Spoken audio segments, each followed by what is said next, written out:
Bueno, señores, el pasado sábado, en todas partes y en el mundo, el principal tema de comentario era pues esta fastuosa ceremonia de coronación del rey inglés Carlos III. Muchas personas entendiendo que se trata ya de una tradición que ha superado los tiempos, que resulta inconcebible, que es una prolongación de privilegios y muchas otras cosas más. Y hay quienes hablan de atraso y de esas cosas. Bueno, lo primero que debemos tener presente todos es a qué país nos estamos refiriendo. En el caso de esta monarquía inglesa o británica, ¿a qué país nos estamos refiriendo? Bueno, nos estamos refiriendo a uno de los países más desarrollados del mundo. Y nos estamos refiriendo a una democracia mucho más amplia que la que nosotros experimentamos, que la que nosotros conocemos, que la que nosotros vivimos, mucho más amplia. Es decir, ese no es un país gobernado o dirigido por una monarquía. No es un país dirigido por una monarquía. Es un país que ha hecho provecho de una tradición, la ha conservado, pero paralelamente ha ido construyendo todo un desarrollo institucional y democrático que le ha permitido ser el país que ha sido, a pesar de que muchas cosas han variado. Y han variado por razones históricas que han variado.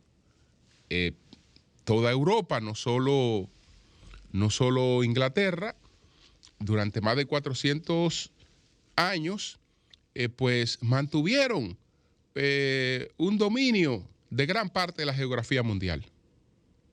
Ellos colonizaron y dominaron gran parte de la geografía mundial. Y eso se hizo en nombre de una aristocracia, en nombre de un poder que se transfería de manera sucesoral, no tan suave como algunos pensaban, porque eso también tenía un costo altísimo de sangre, Si usted era un príncipe heredero, lo más probable era que no llegara a la edad adulta. Eso era lo más probable, porque era una competición que se decidía con sangre. A lo que más expuesto estaba un heredero era a no llegar a la adultez. Ya sea que sus propios hermanos, ya sea que el propio padre, lo que fuere, decidiera salir de él. De hecho, hay conflictos de padre a hijo que pudieron haber terminado de manera muy trágica. Si bien es cierto que Filipo siempre vio en Alejandro Magno las condiciones que tenía de liderazgo, de autoridad, llegó un momento en el que advirtió que sería una figura que incluso intentaría sobrepasarle. Y se enfrentaron a muerte. Se enfrentaron a muerte. Alejandro Magno sobrevivió porque huyó, se escondió, etcétera. Pero el padre que después heredó y que lo preparó desde niño para sucederle, llegaron a tener un nivel de conflicto en el que se desafiaron a muerte. Lo propio pasó en Inglaterra con Enrique II y sus hijos, entre los que está el gran rey Ricardo Corazón de León y Juan Sin Tierra, el rey Juan Sin Tierra también. Los tres herederos, indistintamente de la determinación de cuál iba a ser el heredero, y estaba determinado que iba a ser el mayor, en un momento determinado le declararon la guerra al padre.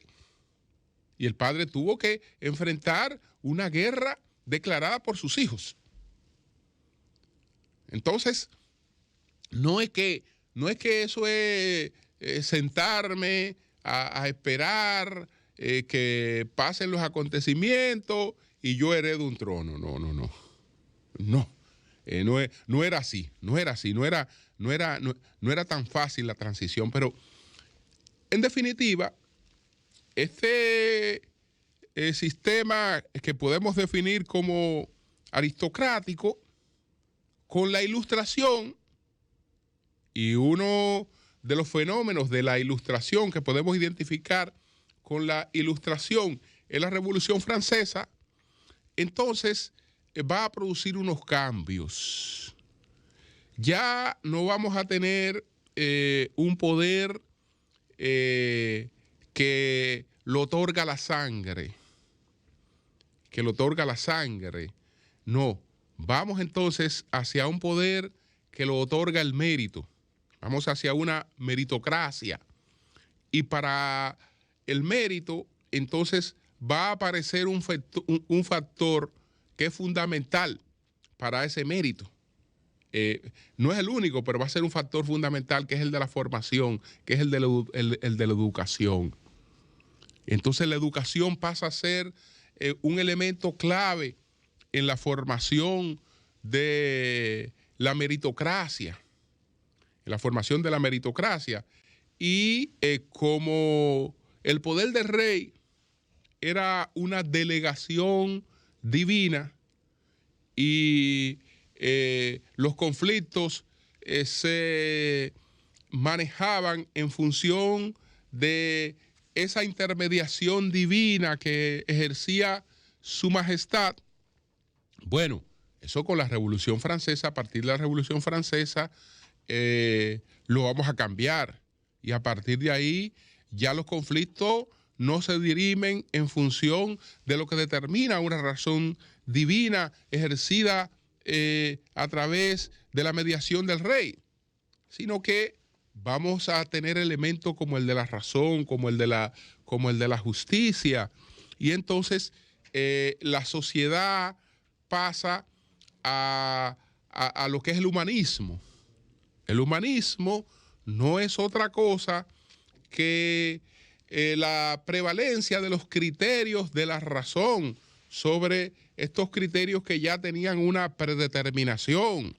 Estamos hablando que hemos pasado ya, hemos superado esa época que se puede denominar como oscura del método escolástico, donde la verdad estaba predeterminada.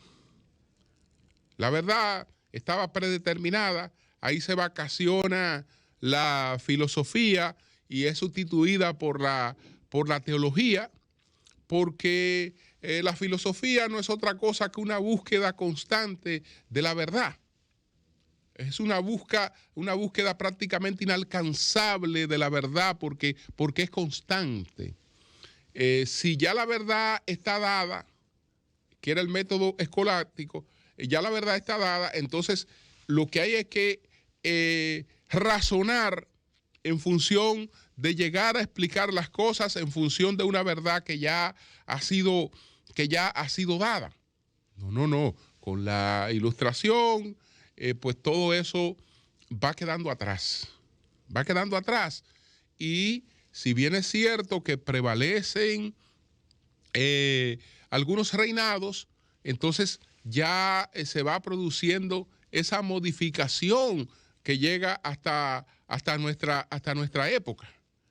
Eso conserva el nombre de monarquía, pero no es monarquía, porque la monarquía no es otra cosa que el poder absoluto de una persona. No existe ningún país hoy que tenga este sistema en el que se ejerza el poder absoluto de una persona. Eso no existe, y menos aún en una sociedad como Inglaterra, donde hay un régimen parlamentario, se escoge un primer ministro, pero ese primer ministro no sabe qué tiempo va a estar en el cargo, porque ese primer ministro en unos meses puede perder el cargo, o lo puede perder en años, lo puede perder en cualquier circunstancia de la que están establecidas en las reglas que los rigen. Y entonces hay muchas limitaciones, etcétera. Lo que hace Inglaterra es aprovechar todo lo que tiene esa tradición, toda esa tradición para hacer una conexión intergeneracional, para hacer una conexión con el hilo de su historia y de su cultura. Y de todo eso, sacar provecho. De todo eso, sacar provecho, como lo hacen incluso los países europeos que ya no tienen monarquía, pero viven en culto permanente a esas monarquías anteriores. La Rusia actual es una Rusia que a lo que más culto rinde es a sus zares. A sus zares. Lo propio pasa con Alemania. En sus edificaciones están presentes las figuras de sus Kaiser. Ya no viven, ya no tienen, digamos, una presencia física, pero conservan su historia. Y de su historia hacen provecho. Entonces, eso es lo que hace Inglaterra. Entonces, al ponernos a criticar, etcétera, veamos primero si ese país no funciona mejor que muchos otros países que tenemos un sistema republicano.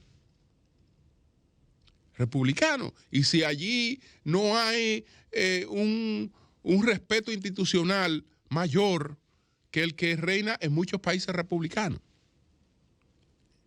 Además, entonces, de conservar y de tener este beneficio que es más simbólico.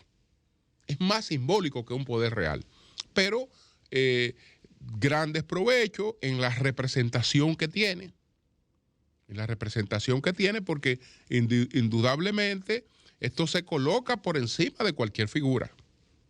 No es lo mismo que vaya un primer ministro, el primer ministro Sunak, que vaya a una reunión en España, que vaya a Francia, que eso ocurre todos los días, que un primer ministro viaja de un país a otro, a que salga un rey. No, ya ahí las cosas tienen otra connotación.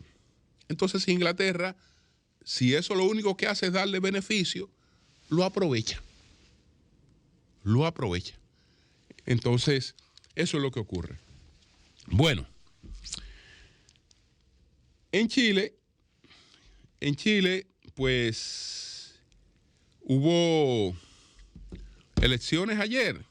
Estamos hablando de elecciones para escoger en la nueva Asamblea Constituyente, los nuevos constituyentes, estamos hablando de los 55 redactores de una nueva Constitución, porque así como el populismo le metió entre ceja y ceja a los trabajadores chilenos que ellos tenían que buscar el retiro de su fondo de pensiones, y hicieron eso, es decir, convirtieron esa solicitud en un hecho que no hubo manera de frenarlo y hubo que hacerle varias devoluciones de sus fondos de pensiones, fondos que son depositados totalmente por ellos, que no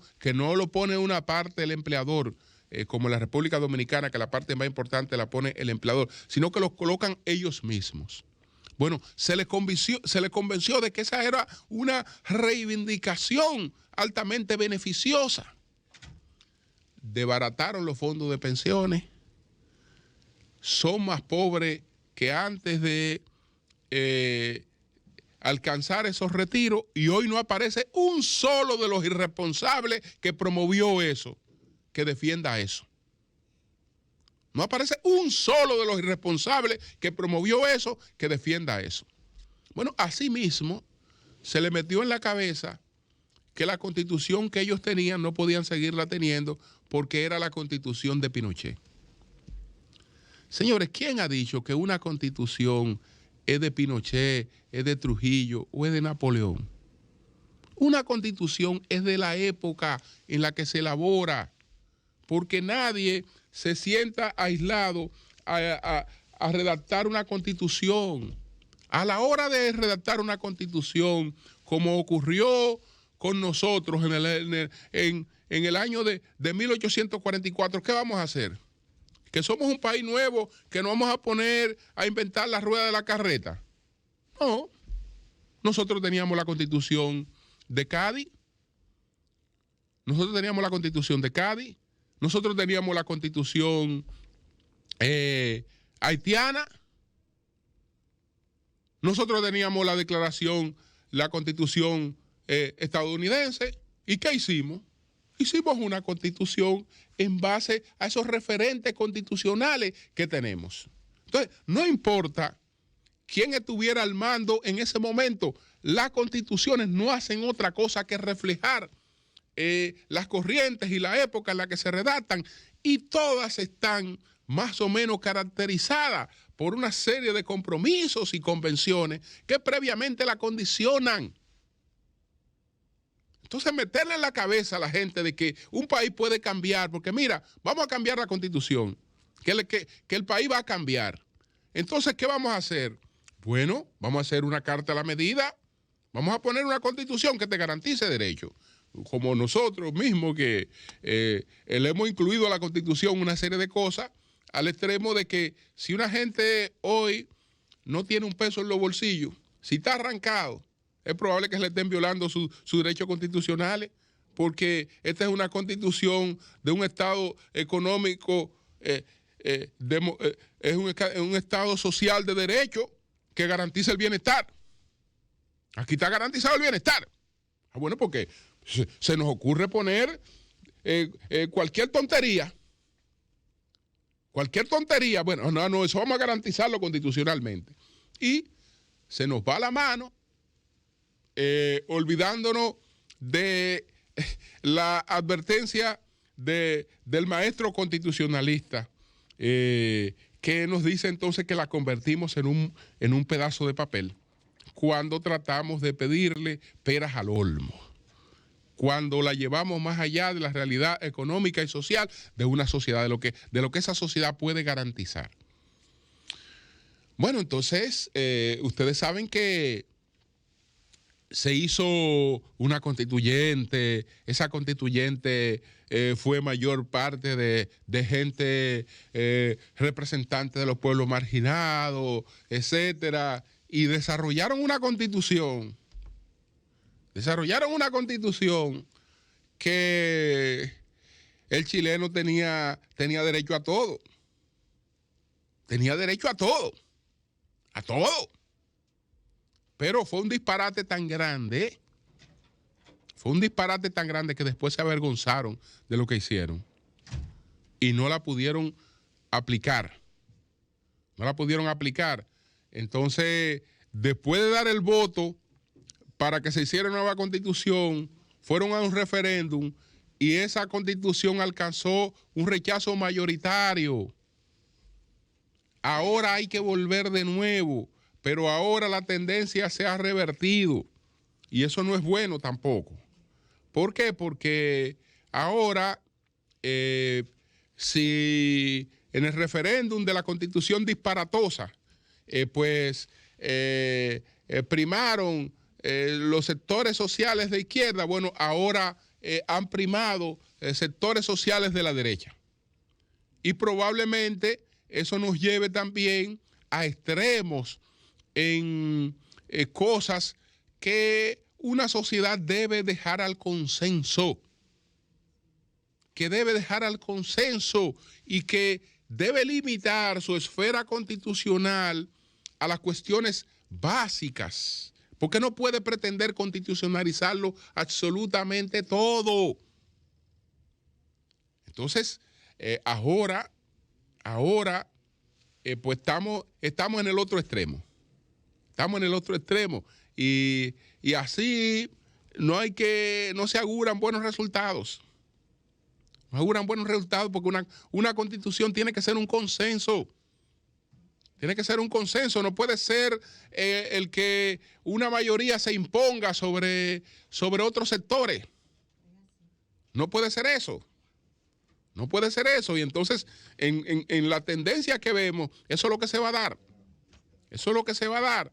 Entonces, todo esto por meterse en esto de que en vez de tomar artículos precisos de la Constitución de Pinochet, que no es otra que la misma dominicana y que la de cualquier otro país, que es prácticamente lo mismo, usted en vez de tomar aspectos específicos de eso y readaptarlo y ponerlo a tono con lo que usted quiera, no, es total que tenemos que modificarla.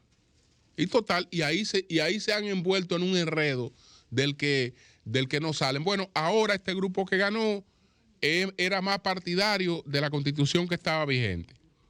Entonces, ya veremos ahí lo que pasa, pero todos esos son enredos que lo ha aportado el populismo.